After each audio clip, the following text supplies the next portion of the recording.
Hi everyone. This video is brought to you by Matt, and here's what he has to say. Please accept my sacrificial resource transfer to the MGTOW gods. I walked into the subway terminal today and was stunned by a terrorizing screech that stopped me midway down the stairwell. It completely overtook the Mozart that was blasting through my noise-canceling headphones. It was even worse than a subway screeching to a halt, loud enough to make me question where I was. I was at the Circle of Columbus subway station stairway. After 20 seconds of horror, I saw a young Zambo boy run past me and a 22 or 23-year-old 7.5 blonde female with knee socks running after and yelling, "Give me back my phone." When I came to my senses, I finished walking down the stairs entering the subway terminal and walked to the end of it like I usually do. A minute later, I looked back and saw the blonde who entered the subway terminal looking down at her phone, and she'd obviously got it back. I continued marching around looking down, and then to my surprise, she's standing next to me at the very end of the terminal. It was odd because there just wasn't any obvious reason for her to walk by nearly 100 feet of vacant platform to stand right next to me. No obvious reason except that she with her founding father socks wanted me, a male of lowly social stratum, to be a Captain Salvador. Perhaps she wanted me to apologize. I wouldn't be sure what to ask her, if she was alright perhaps, but all I kept thinking was that there were witnesses on the platform, and I didn't actually have anything to worry about with regards to false allegations or police investigation. I was hoping that she would just go away, and I thought to myself, if I'm going to get together with this woman, it's going to be on my terms. I'm not going to be some character in a woman's scheme for resource extraction. The train came and we got on, and she followed me 2 stops, and I got off alone.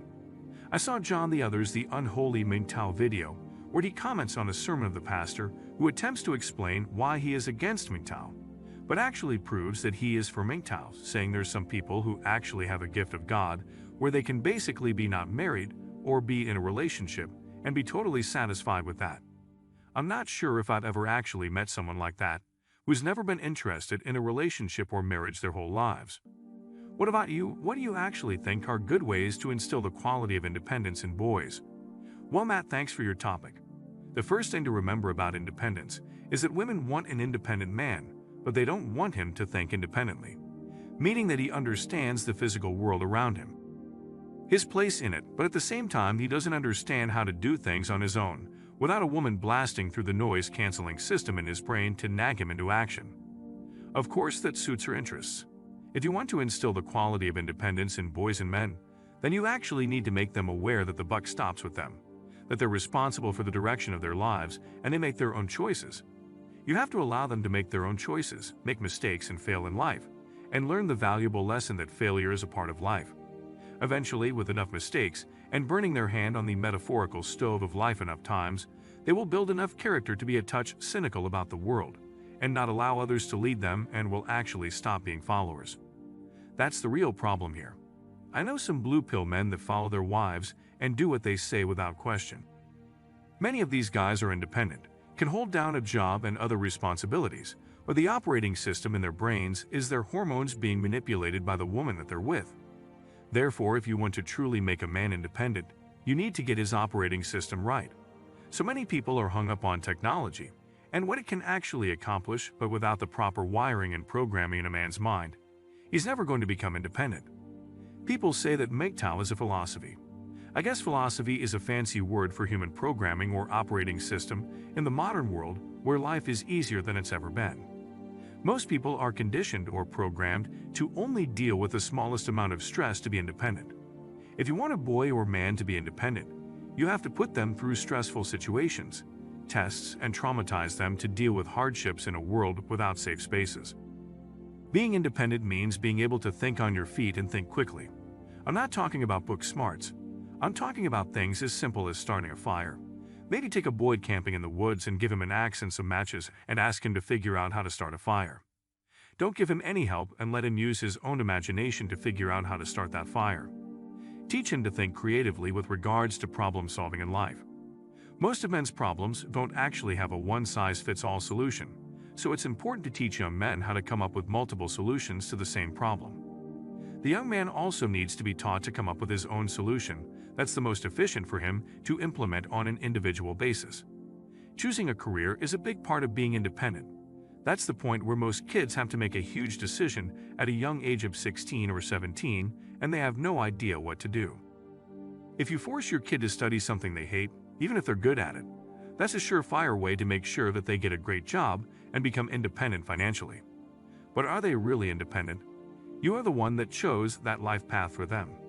If they choose their own path, one that has a future and makes money, if they work insanely hard, then that's true independence. Making your own choice about what you want to do in life and facing the consequences, both good or bad. For example, I knew that I wanted to do photography, video writing, psychology, and other creative things while growing up. No one pushed me into any of those things. I enjoyed it and had a natural aptitude for those things. Now, I use all those skills every day, and they make me independent. Women in the corporate system around us fear men that think independently because we threaten their power structure. I'll give you an example. As for that woman that had her phone stolen, then recovered, there could actually be more to it than you think. What if the guy that took her phone was actually her boyfriend, and he's being a bit of a punk about taking her phone and teasing her all about it? Maybe he just wanted her to chase him for a change, who knows? Your entire story about her following you to get an apology or possibly a date could have been an entirely cooked-up thing in your imagination. It's quite conceivable that your own subconscious mind created such an elaborate story to convince you that you were special, and that if you gave her attention, she would give you validation, thus starting up the mating dance.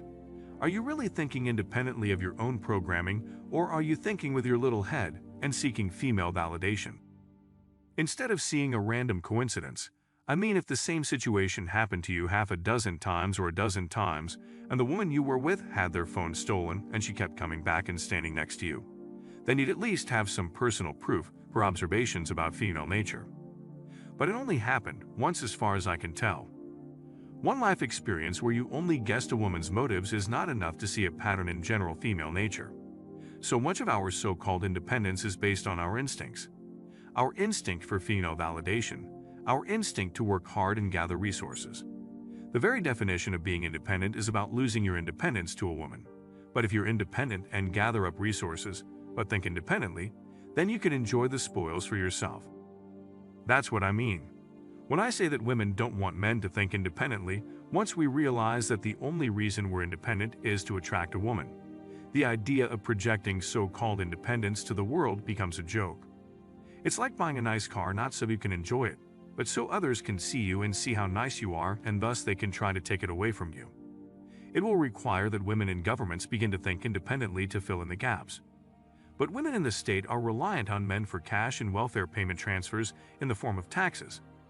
We're hurtling towards a dramatically different world, and who would have thought that all it's going to take is male rejection of female validation? Anyway, that's all I've got to say for today. Thanks again, Matt, for your topic. Don't forget to smash the like button the way that the female subconscious wants to smash internal male validation, and bang the bell.